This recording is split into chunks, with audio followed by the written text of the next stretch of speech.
مخالفین دې ډیر دي، هر قدم چې د بریا لپاره اخلي د خلکو منفي غبرګون دې حیرانوي.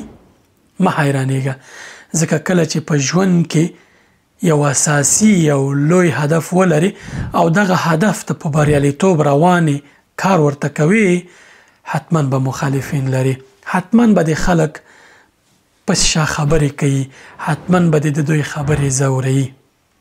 دغه مخالفین یا په حقیقت کې حسد کوونکي ستا لپاره حاشیوي جګړې جوړوي یا مزاحمتونه درته پیلوي چې له خپل اصلي مسیره دې بېلارې کړي. دوی خپله ځان دپاره لوړ هدف نه لري، ځان دپاره ارمان نه لري چې ورته ورسیږي، ځان دپاره مسیر نه ده ټاکلی، بلکې بېلارې دي، بې مسیره دي، بې هدفه دي. هڅه کوي چې تا هم خپل موقف ته راښکته کړي. دوی هڅه کوي چې تا لاندې کړي، خپل موقف ته دې راښکته کړي او هغه ځای کې دوی راحته وي. پوهېږي ولې؟ د همدې لپاره چې دوی بریا ته رسیدی نشي، دوی زحمت نه ګالي، تنبله دي، راحت طلبه دي.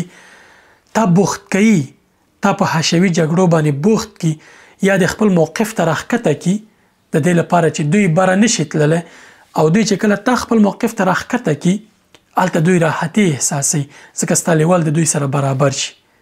خو که ته لوړ موقف پیدا کړې او پورته ځي، دوی ناراحته کېږي، دوی دا نشي زغملی، ځکه دوی ځان ته ملامتېږي، وجدان دوی نه پرېږدي داسې فلاني ته وګوره کامیابه دی او ته ناکامې.